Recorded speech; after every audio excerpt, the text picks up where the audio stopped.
ওং নমো ভগবতে বাসুদেবায়। জয় শ্রীকৃষ্ণ। রাধে রাধে। শ্রীমদ্ ভগবদ্ গীতা এমন একমাত্র গ্রন্থ যা মানুষকে বেঁচে থাকার জন্য সঠিক দিশা দেখায়। ভগবদ্ গীতা জীবনে ধর্ম, কর্ম এবং প্রেমের পাঠ শেখায়। ভগবদ্ গীতার জ্ঞান মানব জীবন এবং জীবনের পরবর্তী জীবনের জন্য উপযোগী মনে করা হয়। গীতা হল সম্পূর্ণ জীবন দর্শন, আর যে ব্যক্তি একে যথাযথভাবে অনুসরণ করতে পারবে সেই ব্যক্তি সর্বশ্রেষ্ঠ হয়। ভগবদ্ গীতার মোট 18টি অধ্যায় এবং 700টি শ্লোক আছে, যা সবার পক্ষে প্রতিদিন পাঠ করা এবং উপলব্ধি করা সম্ভব হয় না। সেই জন্য আজকের অত্যন্ত গুরুত্বপূর্ণ ভিডিওতে শ্রীমদ্ ভগবদ্ গীতার গুরুত্বপূর্ণ উপলব্ধি নিয়ে কথা বলবো, যেটা জানার পর আপনি শ্রীমদ্ ভগবদ্ গীতার প্রকৃত অর্থ উপলব্ধি করতে পারবেন। তাই আপনি প্রতিদিন ভিডিওটি রাতে ঘুমানোর আগে বা সকালে ঘুম থেকে ওঠার পর শুনবেন। তাহলে চলুন এগোনো যাক পৃথিবীর সেই মহাজ্ঞানের ভাণ্ডারের দিকে, যা ভগবান শ্রীকৃষ্ণ স্বয়ং নিজের মুখে বলেছিলেন। শ্রীকৃষ্ণ বলেন, এই সংসার আমারই তৈরি, মায়ার দ্বারা আচ্ছন্ন। এই সংসার আমার দ্বারাই সৃষ্টি হয়েছে। আমি এই সংসারের পালনকর্তা, আবার আমি সব কিছু বিনাশও করে থাকি। আমি অতীত, বর্তমান এবং ভবিষ্যতের সকল প্রাণীকে জানি, কিন্তু বাস্তবে আমাকে কেউই জানে না। ভগবান বলেন, যেমন প্রকাশের জ্যোতি অন্ধকারেও ঝলমল করে, একই রকমভাবে সত্য ঝলমল করে। এই জন্য মনুষ্যত্বকে সর্বদা সত্যের পথে থাকাই উচিত। মৃত্যু হলো একটি অটল সত্য, তাকে কখনোই পরিবর্তন করা সম্ভব নয়।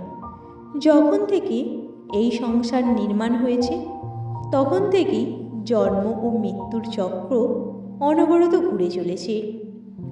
যেভাবে মনুষ্য তার পুরাতন বস্ত্র পরিত্যাগ করে তার নতুন বস্ত্র পরিধান করে, একই রকমভাবে আত্মাও পুরাতন জীর্ণ শরীর পরিত্যাগ করে নতুন শরীর ধারণ করে। এটাই হলো প্রকৃতির নিয়ম। এই কঠিন সত্যকে মেনে নিয়ে ভয়মুক্ত হয়ে বর্তমানে বাঁচা উচিত।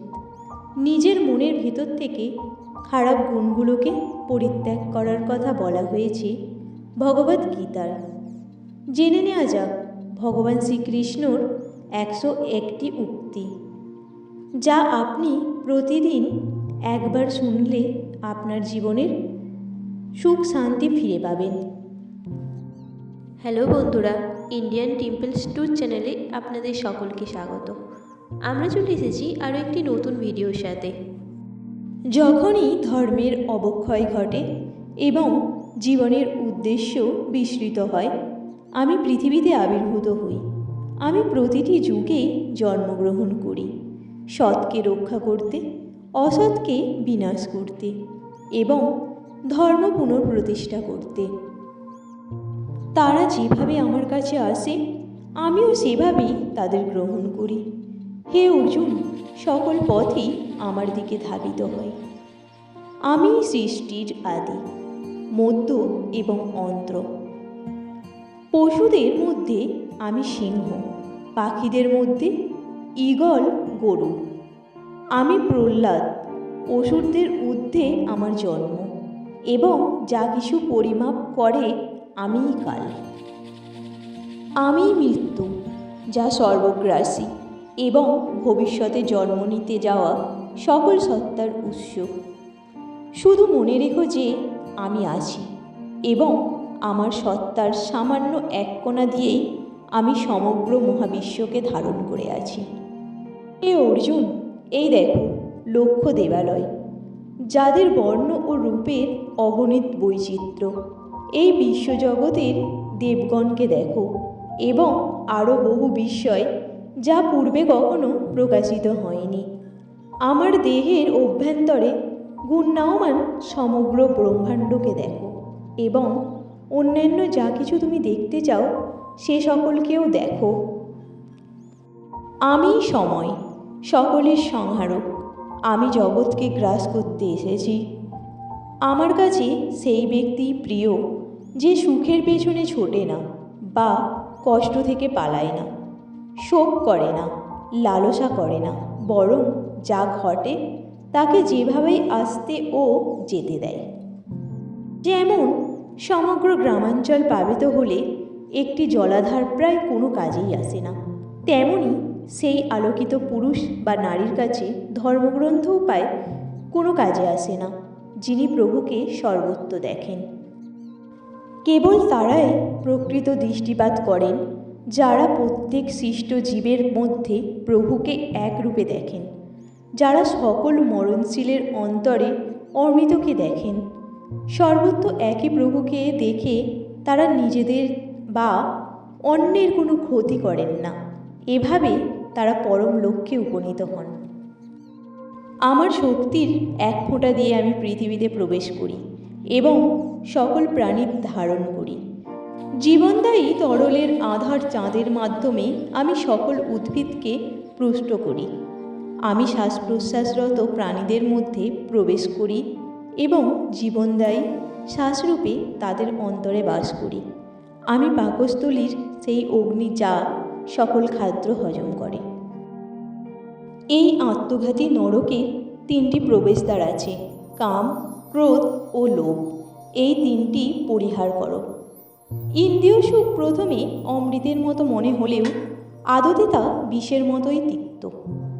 যা প্রথমে বিষের মতো মনে হলেও শেষে অমৃতের মতো লাগে, এটাই সত্যের আনন্দ, যা আত্মসন্তুষ্ট মন থেকে জন্ম নেয়। প্রভু সকল সৃষ্টির হৃদয়ে বাস করেন এবং তাদেরকে মায়ার চক্রে আবর্তন করান। সর্বশক্তি দিয়ে তার শরণাপন্ন হও, তার কৃপায় গভীর শান্তি তোমার হবে। তোমরা যা কিছু করো তা আমার উদ্দেশ্যে উৎসর্গ করো। তোমাদের খাওয়া, তোমাদের ত্যাগ, তোমাদের দেওয়া সাহায্য, এমনকি তোমাদের কষ্টও। আমি উত্তাপ, আমি বৃষ্টি দিই এবং আটকে রাখি। আমি অমরত্ব এবং আমি মৃত্যু। যা আছে আমিই তা এবং যা নেই আমিই তা।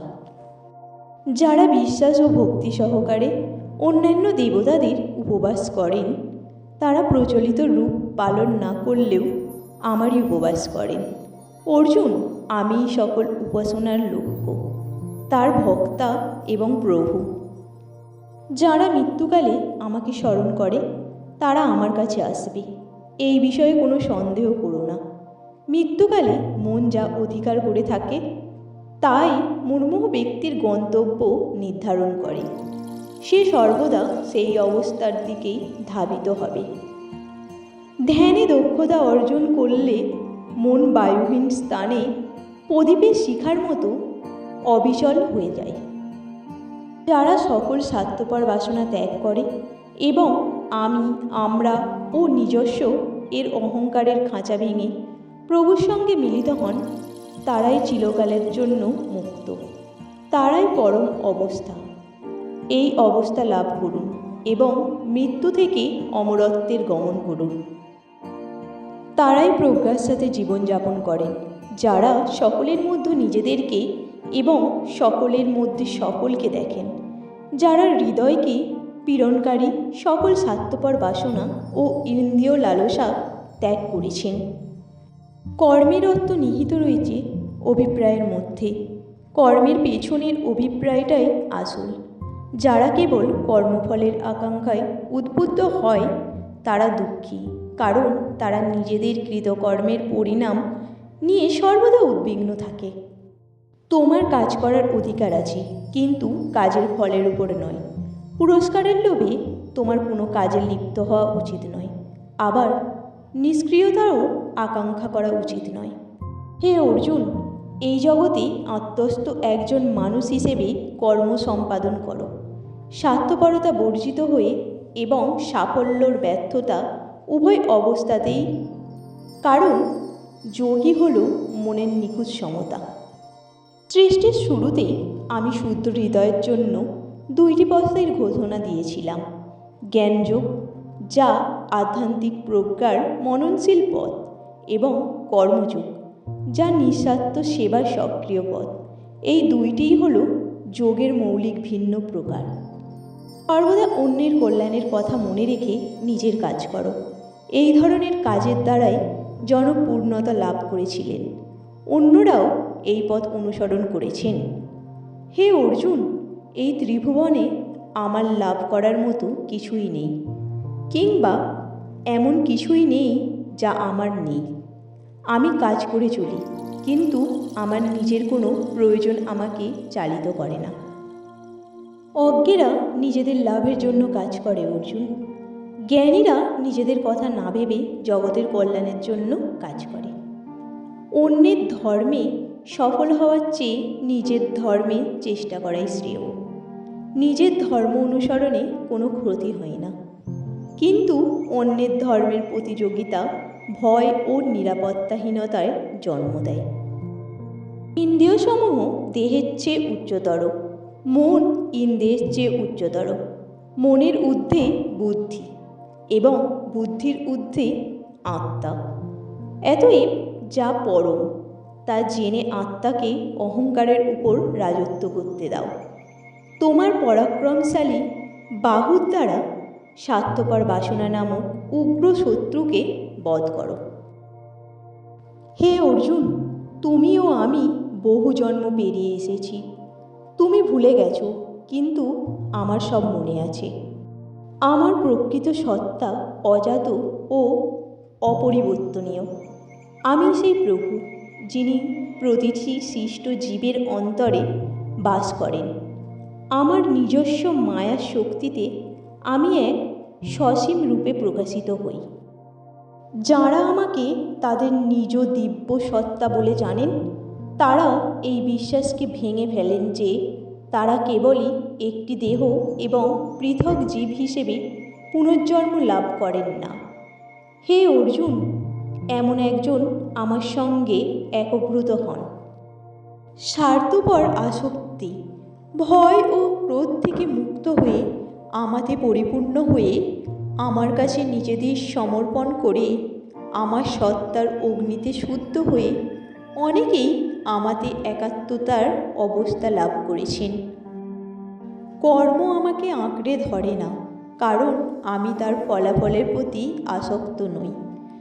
যারা এই কথাটি বোঝে এবং তা পালন করে, তারা স্বাধীনভাবে জীবনযাপন করে। জ্ঞানী ব্যক্তিরা দেখেন যে নিষ্ক্রিয়তার মাঝেও সক্রিয়তা রয়েছে এবং সক্রিয়তার মাঝেও নিষ্ক্রিয়তা রয়েছেন। তাদের চেতনা একীভূত এবং প্রতিটি কাজ তারা পূর্ণ সচেতনতার সাথে করেন। অর্পণের প্রক্রিয়ায় ব্রহ্ম, যা অর্পণ করা হয় তাই ব্রহ্ম। ব্রহ্মই ব্রহ্মের অগ্নিতে যজ্ঞ অর্পণ করেন। যারা প্রতিটি কর্মে ব্রহ্মকে দর্শন করেন, তারাই ব্রহ্মকে লাভ করেন। হে অর্জুন, যে কোনো জাগতিক নিবেদনের চেয়ে প্রজ্ঞার নিবেদনই শ্রেয়, কারণ সকল কর্মের লক্ষ্যই হল আধ্যাত্মিক প্রজ্ঞা। যারা জীবনের উদ্দেশ্য উপলব্ধি করেছেন, তাদের কাছে শ্রদ্ধা ও ভক্তি সহকারে যান এবং প্রশ্ন করুন, তারা আপনাকে এই প্রজ্ঞা দান করবেন। হে অর্জুন, তুমি পাপীদের মধ্যে সবচেয়ে বড় পাপী হলেও আধ্যাত্মিক জ্ঞানের ভেলার দ্বারা সকল পাপ অতিক্রম করতে পারতে। কৃষ্ণ অর্জুনের হাতে গীতা তুলে দেন। যেমন আগুনের উত্তাপ কাঠকে ভস্মীভূত করে, তেমনি জ্ঞানের অগ্নি সমস্ত কর্মকে পুড়িয়ে ভস্মীভূত করে। যাঁরা ব্রহ্মের কাছে সমস্ত স্বার্থপর আসক্তি ত্যাগ করেন, তারা জলের নির্মল ও শুষ্কভাবে ভাসমান পদ্মপাতার মতো। পাপ তাদের স্পর্শ করতে পারেন না। যাঁরা তাদের সকল কর্মে আসক্তি ত্যাগ করেন, তারা 9 দরজার নগরী অর্থাৎ দেহেই এর প্রভু হিসেবে সন্তুষ্ট চিত্তে বাস করেন। তাঁরা কর্মে চালিত হন না এবং অন্যকেও কর্মে প্রবৃত্ত করেন না। যাঁরা এই প্রজ্ঞার অধিকারী তারা সকলের প্রতি সমান শ্রদ্ধা রাখেন। তারা একজন সাধক ও একজন অফিসের মধ্যে, একটি হাতি, একটি গরু এবং একটি কুকুরের মধ্যে একই আত্মাকে দেখেন। অর্জুন, ইন্দ্রিয় জগতে উদ্ভট সুখের শুরু ও শেষ আছে এবং তা দুঃখের জন্ম দেয়। জ্ঞানী ব্যক্তিরা সেগুলিকে সুখ খোঁজেন না, কিন্তু যাঁরা দেহে উৎপন্ন কাম ও ক্রোধের প্রবৃত্তিকে জয় করেন তাঁরা পূর্ণতা লাভ করেন এবং আনন্দে জীবনযাপন করেন। তাঁরা তাদের আনন্দ, তাদের বিশ্রাম ও তাদের আলোর সম্পূর্ণরূপে নিজেদের মতো খুঁজে পান। ভগবানের সঙ্গে মিলিত হয়ে তারা ব্রহ্মের নির্মাণ লাভ করেন।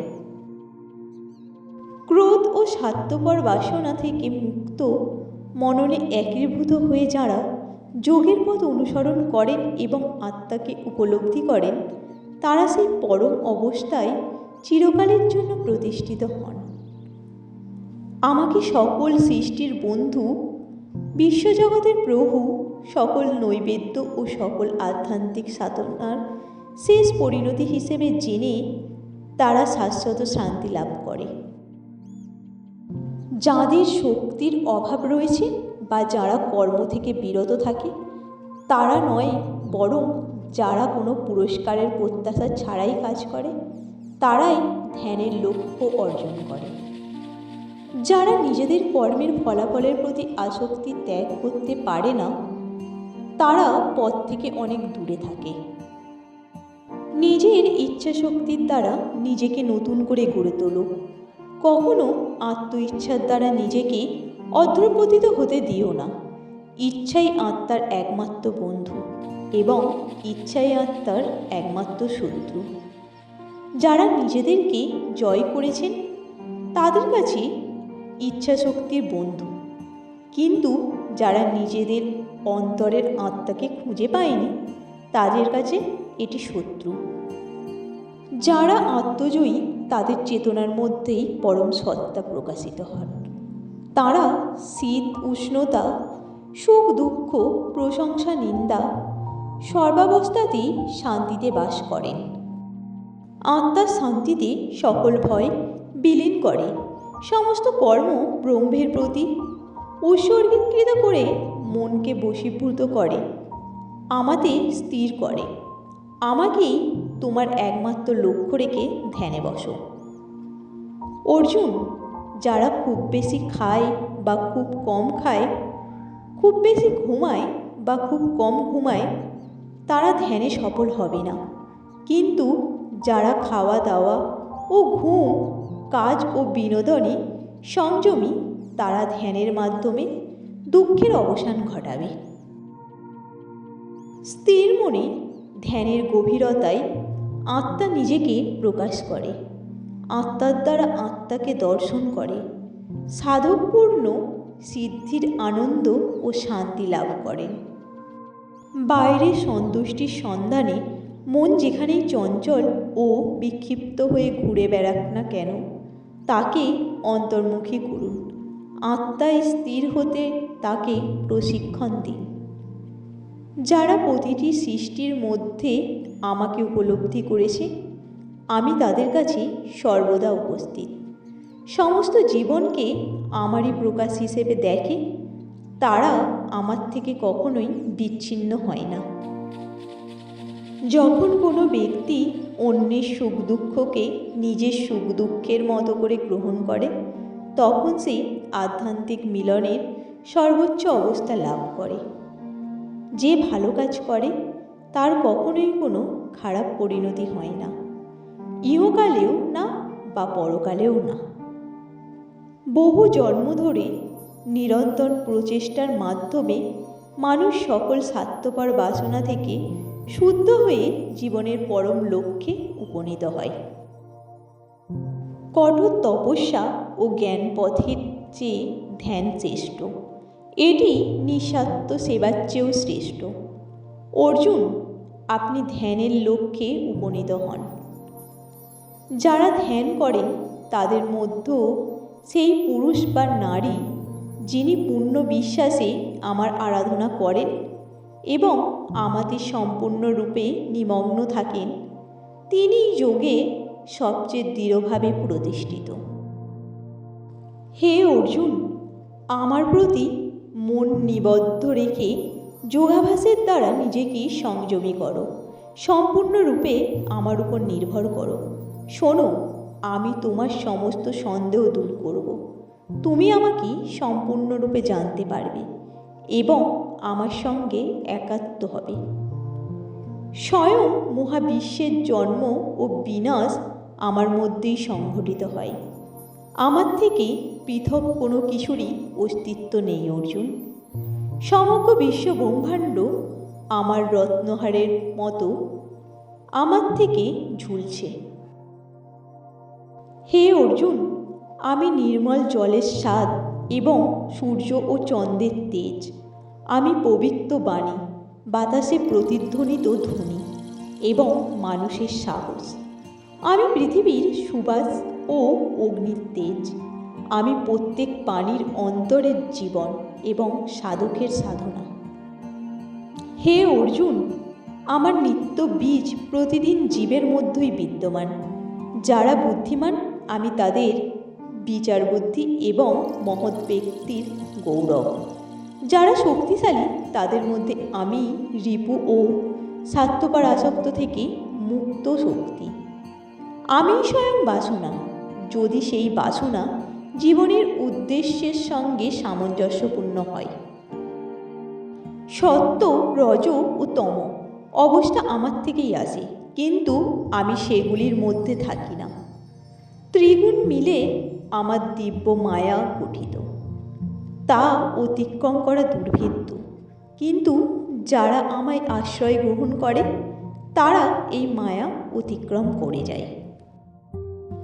কেউ দুঃখভোগের কারণে আধ্যাত্মিক জীবনে আসে, কেউ জীবনকে বোঝার জন্য, কেউ আসেন জীবনের উদ্দেশ্য পূরণের আকাঙ্ক্ষায়, এবং কেউ আসেন যারা প্রজ্ঞাবান পুরুষ বা নারী, ভক্তিতে অবিচল, সর্বদা আমার সঙ্গে একাত্ম। সেই প্রজ্ঞাবান পুরুষ বা নারী অন্য সকলকে ছাড়িয়ে যান। বহু জন্মের পর জ্ঞানীগণ সর্বত্র ও সব কিছুর মধ্যেও আমাকে দেখে আমার শরণ নেয়। এমন মহাত্মা অত্যন্ত বিরল। এই জগৎ ভ্রান্ত হয়ে জানে না যে আমি জন্মহীন ও অপরিবর্তনীয়। আমি অতীত, বর্তমান ও ভবিষ্যৎ সবই জানি অর্জুন, কিন্তু এমন কেউ নেই যে আমাকে সম্পূর্ণরূপে জানে। আকর্ষণ ও বিকর্ষণের দ্বৈততা থেকেই মোহের উৎপত্তি। অর্জুন, প্রত্যেক প্রাণী জন্ম থেকেই এইগুলির দ্বারা মোহগ্রস্ত থাকে। যারা আমাকে বিশ্ব শাসন করতে দেখেন, যারা আমাকে অধিভূত, অধিদৈব এবং অধিজ্ঞের দেখেন, তারা মৃত্যুকালেও আমার সম্পর্কে সচেতন থাকেন। ভগবান হলেন পরম কবি, আদি কারণ, সার্বভৌম শাসক, ক্ষুদ্রতম কণার চেয়েও শুষ্ক, সকলের আশ্রয়, অচিন্ত সূর্যের মতো উজ্জ্বল, অন্ধকারের ঊর্ধ্বে। মৃত্যুকালে আমাকে স্মরণ করে ইন্দ্রিয়ের দ্বারসমূহ বন্ধ করো এবং মনকে হৃদয়ে স্থাপন করো। তারপর ধ্যানে মগ্ন হয়ে সমস্ত শক্তিকে ঊর্ধ্বস্থ মস্তকে কেন্দ্রীভূত করো। এই অবস্থায় অপরিবর্তনীয় ব্রহ্মের প্রতীক ওম অক্ষররূপী দিব্য নাম জপ করতে করতে তুমি দেহত্যাগ করবে এবং পরম লক্ষ্যে উপনীত হবে। যিনি সর্বদা আমাকে স্মরণ করেন এবং অন্য কিছুর প্রতি আসক্ত নন, তিনিই আমাকে সহজে লাভ করেন। এমন ব্যক্তি প্রকৃত যোগী অর্জুন। অর্জুন, এই বিশ্ব ব্রহ্মাণ্ডের সকল প্রাণী পুনর্জন্মের অধীন, কেবল সেই একজন ছাড়া যে আমার সঙ্গে মিলিত হয়। সূর্যের উত্তর পথের 6 মাস, যা আলো, অগ্নি, দিন ও শুক্লপক্ষের পথ, ব্রহ্মযোগদের পরম লক্ষ্যে নিয়ে যায়। সূর্যের দক্ষিণ পথের 6 মাস, যা ধোঁয়া, রাত্রি ও কৃষ্ণপক্ষের পথ। অন্যান্য আত্মাদের চন্দ্রের আলোতে এবং পুনর্জন্মে নিয়ে যায়। আমার সতর্ক দৃষ্টিতে প্রকৃতির নিয়মাবলী তার নিজস্ব গতিতে চলে। এভাবেই জগৎ গতিশীল হয়। এভাবেই সজীব ও নির্জীব বস্তুর সৃষ্টি হয়। আমি আচার ও বলিদান, আমি প্রকৃত ঔষধ ও মন্ত্র, আমি নৈবেদ্য, আমি তা ভস্যকারী অগ্নি এবং আমি সেই সত্তা যার উদ্দেশ্যে তার নিবেদন করা হয়। আমি এই বিশ্বব্রহ্মাণ্ডের পিতা ও মাতা এবং পিতামহ। আমি এর সম্পূর্ণ আশ্রয়। আমি সকল জ্ঞানের সমষ্টি, শোধক, ওং অক্ষর। আমি পবিত্র ধর্মগ্রন্থ ঋগ্বেদ, যজুর্বেদ ও সামবেদ। আমি জীবনের লক্ষ্য, সকলের প্রভু ও আশ্রয়, অন্তরের সাক্ষী, সকলের আবাস। আমি একমাত্র আশ্রয়, একমাত্র প্রকৃত বন্ধু। আমি সৃষ্টির আদি, স্থিতি ও অন্ত। আমি গর্ভ এবং চিরন্তন বীজ। যারা বেদের প্রদত্ত আচার অনুষ্ঠান পালন করেন, তারা যজ্ঞ নিবেদন করেন এবং সোমরস গ্রহণ করেন। তারা অধর্ম থেকে মুক্ত হয়ে দেবতাদের সুবিশাল স্বর্গে গমন করেন, যেখানে তারা স্বর্গীয় সুখ ভোগ করেন। যখন তারা এই সুখ সম্পূর্ণরূপে ভোগ করে ফেলেন, তখন তাদের পুণ্য নিঃশেষ হয়ে যায় এবং তারা এই মৃত্যুলোকে ফিরে আসেন। এইভাবে বৈদিক আচার অনুষ্ঠান পালন করেও কামনার এক অন্তহীন শৃঙ্খলে আবদ্ধ হয়ে তারা আসা যাওয়া করেন। যারা অন্য কোনো চিন্তা ছাড়া নিরন্তর আমার উপাসনা ও ধ্যান করে, আমি তাদের সকল প্রয়োজন মেটাব। যারা দেবতাদের উপাসনা করে, তারা দেবলোকে গমন করবে। যারা পূর্বপুরুষদের উপাসনা করে, তারা মৃত্যুর পর তাদের সঙ্গে মিলিত হবে। যারা প্রেতাত্মার উপাসনা করে, তারা প্রেতাত্মা হয়ে যাবে। কিন্তু আমার ভক্তরা আমার কাছে আসবে। তোমার মনকে আমাতে পূর্ণ করো, আমাকে ভালোবাসো, আমার সেবা করো, সর্বদা আমার উপাসনা করো। তোমার হৃদয়ে আমাকে অন্বেষণ করলে অবশেষে তুমি আমার সঙ্গে মিলিত হবে। সমস্ত ধর্মগ্রন্থ আমার দিকে নির্দেশ করে। আমি এগুলোর রচয়িতা এবং এগুলোর প্রজ্ঞা। ভীষ্ম, দ্রোণ, জয়দ্রথ, কর্ণ এবং আরও অনেকেই ইতিমধ্যেই নিহত হয়েছেন। আমি যাদের হত্যা করেছি, তুমি তাদের হত্যা করো। দ্বিধা করো না, এই যুদ্ধে লড়াই করো এবং তুমি তোমার শত্রুদের জয় করবে। হে বীর অর্জুন, বেদজ্ঞান দ্বারা, যজ্ঞ দ্বারা, দান দ্বারা, আচার অনুষ্ঠান দ্বারা, এমনকি কঠোর তপস্যার দ্বারাও অন্য কোনো মরণশীল ব্যক্তি তা দেখেনি যা তুমি দেখেছ। জ্ঞান্তিক অনুশীলনের চেয়ে জ্ঞান নিঃসন্দেহে শ্রেয়। জ্ঞানের চেয়েও শ্রেয় ধ্যান, কিন্তু ফলাফলের প্রতি আসক্তি ত্যাগ করা আরও শ্রেয়, কারণ তারপরেই আসে তাৎক্ষণিক শান্তি। কেউ ধ্যানের অনুশীলনের মাধ্যমে অন্তরাত্মাকে উপলব্ধি করেন, কেউ প্রজ্ঞার পথের মাধ্যমে এবং অন্যরা নিঃস্বার্থ সেবার দ্বারা। অন্যরা হয়তো এই পথগুলো জানেন না, কিন্তু কোনো জ্ঞানদীপ্ত গুরুর উপদেশ শ্রবণ এবং অনুসরণ করে তারাও মৃত্যুকে অতিক্রম করেন। সূর্যের ঔজ্জ্বল্য যা পৃথিবীকে আলোকিত করে, চাঁদের ও আগুনের ঔজ্জ্বল্য, এইগুলোরই আমার মহিমা। প্রশান্তি, নম্রতা, নীরবতা, আত্মসংযম ও পবিত্রতা, এগুলোই হলো মনের অনুশীলন। স্বার্থপর কাজ থেকে বিরত থাকা এক প্রকার ত্যাগ, যাকে সন্ন্যাস বলা হয়। কর্মফল ত্যাগ করা আরেক প্রকার ত্যাগ, যাকে ত্যাগ বলা হয়। অবিচল প্রেম দ্বারা আমার সেবা করলে নারী পুরুষ গুণসমূহকে অতিক্রম করে এমন ব্যক্তি ব্রহ্মের সঙ্গে মিলনের যোগ্য। যখন তারা সেই একত্বের মধ্যে নিহিত এবং তা থেকেই উদ্ভূত সৃষ্টির বৈচিত্র্যকে দেখেন, তখন তারা ব্রহ্মের পূর্ণতা লাভ করেন। হে অর্জুন, আমি এই গভীর সত্যটি তোমার সঙ্গে ভাগ করে নিয়েছি। যারা এটি উপলব্ধি করবে তারা প্রজ্ঞা লাভ করবে, যা করণীয় তা তারা সম্পূর্ণ করবে। আমি তোমাদের এই অমূল্য জ্ঞানগর্ভ বাণী দিচ্ছি, এইগুলি নিয়ে চিন্তা করো এবং তারপর তোমার ইচ্ছা মতো কাজ করো। আমাদের ভিডিওটি যদি আপনাদের ভালো লেগে থাকে তাহলে অবশ্যই একটা লাইক দেবেন এবং কমেন্ট করে জানাবেন। আর আপনি যদি আমাদের চ্যানেলে নতুন হয়ে থাকেন তাহলে চ্যানেলটি সাবস্ক্রাইব করে দেবেন।